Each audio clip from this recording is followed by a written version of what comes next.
একটা তো mob culture, আরেকটা কোথাও যেন উগ্রবাদী গোষ্ঠী কাজ করছে। আমার আপনার সন্তান, কন্যা সন্তান স্কুলে গিয়ে সে নিপীড়িত হয়ে ফিরে আসে, এই লজ্জা এই জাতির, এই লজ্জা এই দেশের, এই লজ্জা যারা ৭১-এ শহীদ হয়েছেন, যারা জুলাই বিপ্লবে শহীদ হয়েছেন, যারা গণতান্ত্রিক আন্দোলনে বিপ্লব যারা শহীদ হয়েছেন, তাদের সেই শহীদদেরকে অপমান করা। কেন দুষ্কৃতিকারীরা আধিপত্য বজায় করবে সমাজের রন্ধ্রে রন্ধ্রে? তাহলে সরকার কিসের জন্য? ঢাকা বিশ্ববিদ্যালয়ের একজন স্টাফ রিক্সা থামিয়ে এক মেয়েকে বলছে যে তোমার এই পোশাক পরা ঠিক হয়নি। তাহলে বলুন, তার মুরব্বী বিশ্ববিদ্যালয়ের কর্তৃপক্ষ সেটা যদি অশ্লীল হয় বলতে পারত।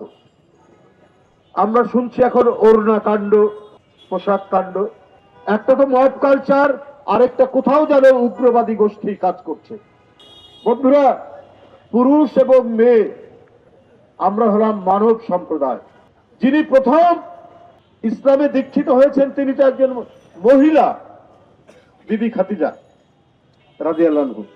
তাহলে নিজেকে কেমন করে চলতে হবে, সন্তানকে কিভাবে মানুষ করতে হবে, এই ইনস্টিটিউশনটা হচ্ছে মা, আর মা তো একজন নারী। বাবা সত্য কথা বলিস, মিথ্যা বলিস না, শিক্ষকদেরকে সম্মান করিস, মুরব্বীদেরকে সম্মান করিস, সেটা কে শেখায়? প্রথমে সেটা শেখায় মা। তাহলে নারী স্বাধীনতায় নারীকে কিভাবে চলতে হবে সেইটা পুরুষরা যদি প্রতিদিন বাপিয়ে দেয়, তাহলে তো আমি নারী, যে আমার মা, যে আমার বোন।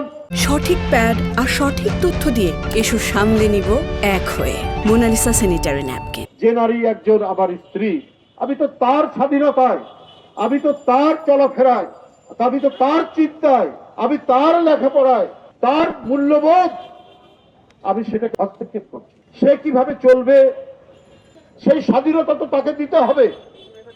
এই স্বাধীনতায় কোনো গোষ্ঠী, কোনো দল কারো হস্তক্ষেপ করার অধিকার নাই।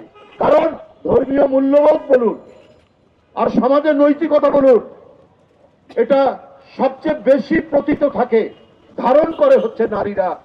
কারণ মায়ের কাছ থেকে আমরা প্রথম নৈতিকতার বাণী শুনি।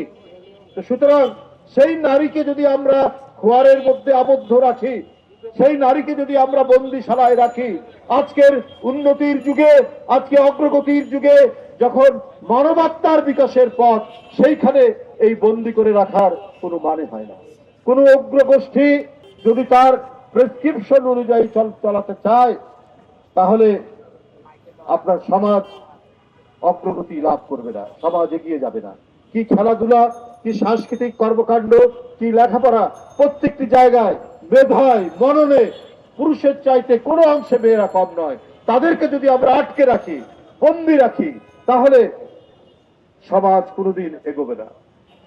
আজকে যেই সরকার আসুক, তাদেরকে নারী শিক্ষার যে বিপুল প্রসার ঘটিয়েছিলেন জিয়াউর রহমান এবং বেগম খালেদা জিয়া, সেটা অব্যাহত রাখতে হবে। যার অঙ্গীকার রয়েছে আমাদের ভারপ্রাপ্ত চেয়ারম্যান তারেক রহমানের।